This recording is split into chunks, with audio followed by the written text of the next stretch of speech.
নোয়াখালী রয়েছে। নোয়াখালী রয়্যালস নোয়াখালী তো আসলে ফ্র্যাঞ্চাইজি নাই, যদি না দেয় সেক্ষেত্রে আপনি কি চেষ্টা করব। আমরা আসলে চেষ্টা করে যাবো অনলি নোয়াখালী, আমার আর অন্য কোনো চিন্তা নয়, কারণ আমি নোয়াখালীকে প্রমোট করতে চাই।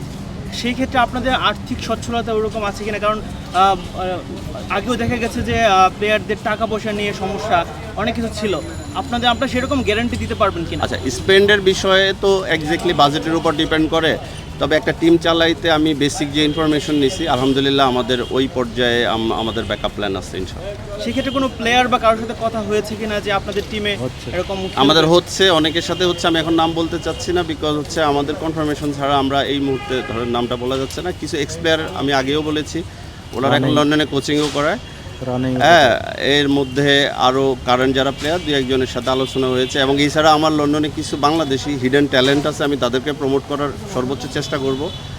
এবং হচ্ছে এছাড়া হচ্ছে আপনার ফরেন প্লেয়ার, যেহেতু আমি এখানে চালাই, অনেকের সাথে আমার পরিচয় আছে, কথা চলতেছে। শ্রীলঙ্কান কিছু প্লেয়ারের সাথে আমার ভালো, বিদেশি কোনো প্লেয়ারদের সাথে এরকম? হ্যাঁ, বিদেশি প্লেয়ার অনেকের সাথে আমার ভালো পরিচয় আছে। কিরকম যদি আমি আসলে এখন নাম কিছুই বলবো না, বিকজ হচ্ছে এটা ওনাদেরই বারণ। আর বিপিএল এ ব্র্যান্ডিং একটা বড় বিষয়, সেক্ষেত্রে নোয়াখালীতে কোনো ব্র্যান্ডিংয়ের ব্যবস্থা করা যাবে কিনা, বা মানুষদের জন্য আসলে কি বলতে চান? মানুষদের বলতে চাই, আমরা যদি নোয়াখালী রয়্যালস হিসাবে বিপিএলে আমরা যদি অ্যাকসেপ্ট হই, আমি মনে করি এই বিপিএলের সর্বোচ্চ পর্যায়ে দর্শকের উন্মাদনা থাকবে এবং মানুষের আগ্রহ থাকবে, এবং আমি এই রেসপন্সটা পাচ্ছি যতটুকু সম্ভব এখন পর্যন্ত জানার। এবং অনেকের সাথে তো কথা হয়, যেহেতু আমাদের নোয়াখালী, আমি গ্রামের বাড়িতেও যাই বা আশেপাশে যাই, সবাই খুবই উৎফুল্ল যে নোয়াখালীর টিমটা হবে। এবং আমি আপনাদেরকে আবারও মানে অ্যাসিওরেন্স দিই, নোয়াখালীর সর্বোচ্চ দর্শক এখানে হবে অন্যান্য টিমের তুলনায়। সেক্ষেত্রে আপনাদের টিমের নামটা কি হবে সেটা যদি একটু? নোয়াখালী রয়্যালস। নোয়াখালী রয়্যালস, এটা আমার প্রপোজ নেই, ডিপেন্ড অন দেয়ার অ্যাপ্রুভাল। আচ্ছা, সেক্ষেত্রে নোয়াখালীতে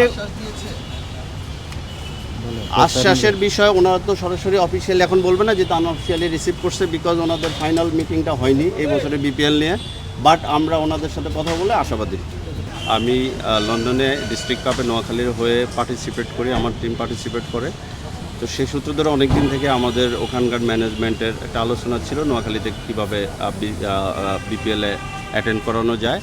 তা আমি এবার যখন আসার পরে উনি আমার বড় ভাই হুমায়ুন ভাই, ওনার সাথে আমি আলাপ করি বিষয়টা। উনি আমাকে সর্বোচ্চ সহযোগিতা করে ডকুমেন্টেশন এবং ইনফরমেশন নিয়ে।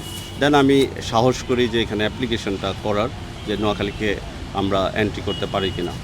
আপনাদের দীর্ঘমেয়াদী কোনো পরিকল্পনা আছে কিনা, বা কত বছর থাকতে চান? আমরা বিপিএল যতদিন আছে, ইনিশিয়াল আমাদের টার্গেট ততদিনে থাকা। আশা করি এটা আমাদের দীর্ঘমেয়াদী পরিকল্পনা, যেহেতু আমি লাস্ট কয়েকটা বছর থেকে ক্রিকেটের সাথে আছি, এবং আমার কিছু এক্স প্লেয়ার ন্যাশনাল টিমের যারা আমার টিমে খেলেছে লন্ডনে, এবং তাদের সাথে আমার বিভিন্ন বিষয় নিয়ে আলোচনা হয়েছে, ওনারা আমাকে সহযোগিতা করতে প্রস্তুত আছে। জি, আমি মাইটি টাইগার্স লন্ডনে ওইটার চেয়ারম্যান, এবং আমি নোয়াখালী ডিস্ট্রিক্ট কাপে নোয়াখালী টিমের ওনার।